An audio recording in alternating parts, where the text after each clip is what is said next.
अगला प्रश्न है, 10 सेंटीमीटर त्रिज्या के एक गोली गॉसियन पृष्ठ के केंद्र पर स्थित बिंदु आवेश के कारण पृष्ठ से -750 न्यूटन मीटर स्क्वायर प्रति कूलाम का वैद्युत फ्लक्स गुजरता है।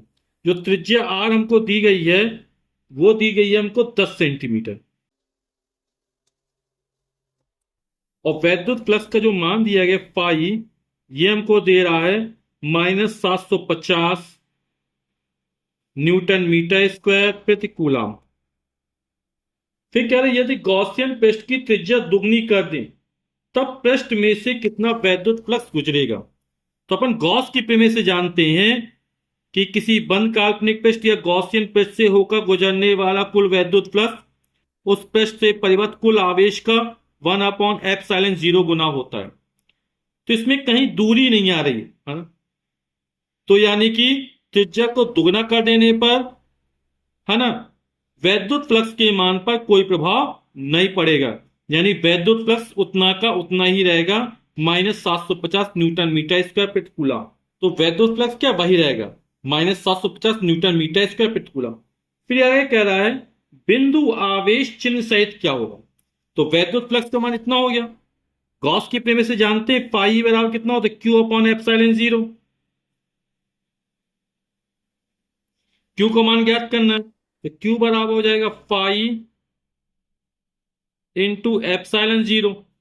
मान रख देते हैं 8.85 गुणे 10 की आते -12, है ना, और मात्रा क्या हो जाएगा इसका, कूलाम स्क्वायर प्रति न्यूटन प्रति मीटर स्क्वायर हो जाएगा।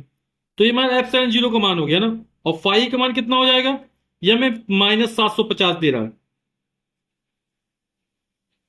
न्यूटन मीटर स्क्वायर प्रति कूलम। आगे पीछे लिख दिया मैंने। अब गुणा कर देते हैं, तो आप गुणा करेंगे तो ये आएगा 6637.5, है ना, गुणे 10 की घाते -12। दशमलव स्तंभ किसका, एक अंक किसका है, दो अंक किसका है, तीन अंक किसका है। जब दशमलव स्तंभ किस सकता है तो घात प्लस में जाएगी, है ना, तो हो जाएगा 6.6375 गुणे तीन अंक किसका, इसमें तीन जोड़ देंगे तो -12 में तीन जोड़ेंगे तो बचेगा -9।